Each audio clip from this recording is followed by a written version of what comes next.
Ansis Burke, latvietis Krievos. Ansis Burke ir noslēpumains autors, kurš reiz izdevniecības Latvijas mēdīju redakcijā ieradās ar pamatīgu manuskriptu. Viņš nolēma publicēt savas atmiņas par dienestu padomju armijā, kur klāt vijās gan labi zināmās patiesības un fakti, gan arī viņa individuālie novērojumi. Neparasti bija tas, ka Ansis, būdams armijas kinomehāniķis un fotogrāfs, ir pieredzējis vairāk nekā ierindas karavīrs. Fotogrāfa pienākumu veikšana viņam ļāva būt klāt dažādos interesantos un vēsturiskos notikumos. Zane Nuts, saplēstā kokvilna. Lai tā arī paliek, Dita skaitīja to kā mantru, naivi cerot, ka pienāks mirklis, kad viņa pārstās raizēties un prātot par netipisko situāciju, kurā iekļuvusi. Tagad ir labi, rīt būs labi, dažreiz būs struntīgi, bet tagad ir labi. Kopš Dita uzsāka romantiskas attiecības ar bijušā vīra brāli, viņa staro, īpaši daudz nedomājot par to, kā tas izskatās no malas. Šķiet, ka dzīvē viss iet uz labo pusi, taču Dita jau nebūtu Dita, ja mulsinošas situācijas un piedzīvojumi nepavadītu viņu ik uz soļu. Brīdī, kad sieviete izlem klausīt saprāta balsī, kāda negaidīta satikšanās, atkal visu sagriež kājām gaisā.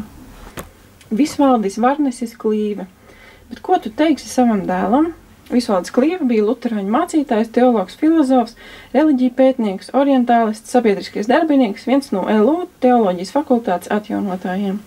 Viņa atmiņas ir aizraujoša liecība par latviešu inteliģences dzīvi Latvijā un ārpus tās pagājušā gadsimta kraso sociālpolitisko līklošu izraisīto procesu ēnā. Zintis Sils, apvārsnis. Apvārsnis ietver 8 stāstus, un katrs no tiem pievēršas citam piejūras eksistences aspektam, sākot no pipariņu dzērošām zivju vecenēm un beidzot ar reformācijas perioda hermētiķu atstāto mantojumu Ziemeļaustrum Eiropas krastos. Grāmatā kopā savīs vairāk personāžu piedzīvoties, patstāvīgi papildinot citu tam citu. Arvis Viguls. Fermi paradoks. Fermi paradoks ir Vigula debija prozā. Grāmatā apkopoti pēdējos 5 gados tapuši stāsti. Tā ir grāmata par neiespējamu komunikāciju, mentālo izolāciju un lielo vientulību, ar kuru katrs esam nākuši šeit pasaulē un kuru tā cenšamies apdzēst, meklēdami savu atspulgu citos. Sallija Peidža, stāstu glabātāju. Dženise neatceras, ar ko sākās viņas stāstu kolekcija, varbūt ar sarunas fragmentu, ko viņa dzirdēja, tīrīdama izlietni. Drīz vien Dženise pamanīja, ka cilvēki uztic viņai savus stāstus. Sākot strādāt par apkopēju pie Mrs. B, šķelmīgas 92 gadus vecas kundzītes, Dženise satiek kādu, kurš vēlas uzklausīt arī viņas pašas stāstu. Tomēr Dženises nostāja ir stingra, viņa sevi uzskata par stāstu glabātāju, un viņai nav stāsta, ko stāstīt. Vismaz ne tāda, ar kuru viņa būtu gatava dalīties. Mrs. B nav viegli apmānīt. Viņa saprot, ka Dženise kaut ko noklusē. Zāra Šprince. Danbridžas akadēmija. Iemīlēšanās nekādi neietilpa Emmas plānos, kad viņa uz gadu kļūst par apmaiņas skolnieci Danbridžas akadēmijā Skotijā, internāta skolā, kurā savu laiku iepazinušies arī viņas vecāki. Emma šeit vēlas uzzināt kaut ko vairāk par savu tēvu, kurš pirms daudziem gadiem atstāja ģimeni. Tomēr satiekot skolas referentu Henriju, Emma saprot, ka radusies problēma. Slepeno pusnakts ballīšu un pusnakts pastaigu laikā starp abiem rodas jūtas, kurām Emma nekādi nespēja pretoties. Taču Henrijam jau ir draudzene, un Emma nevēlas tikt sāpināta. Kateržina Tučkova, Gerta. 1945. gada 31. māja naktī no Brno pilsētas tiek izdzīti vācu tautības pilsoņi, kam jādodas tā sauktajā Brno nāves gājienā.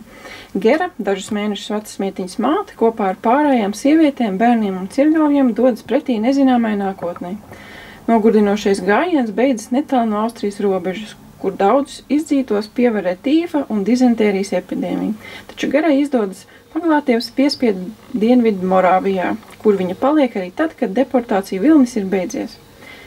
Romāns ne tikai uzdod sāpīgs jautājums par vainu, atmaksu un piedošanu starp čehiem un vāciešiem, bet arī pievēršas mātes un meitas attiecībām, nesapratnē starp dažādām paaudzēm un neiespējamībai tālāk nodot savu personīgo pieredzi. Kārena Vaita, Pēclietus. Sūzana jau kopš 14 gadu vecuma dzīvē cienās viena un negrasās nekur noankuroties uz palikšanu.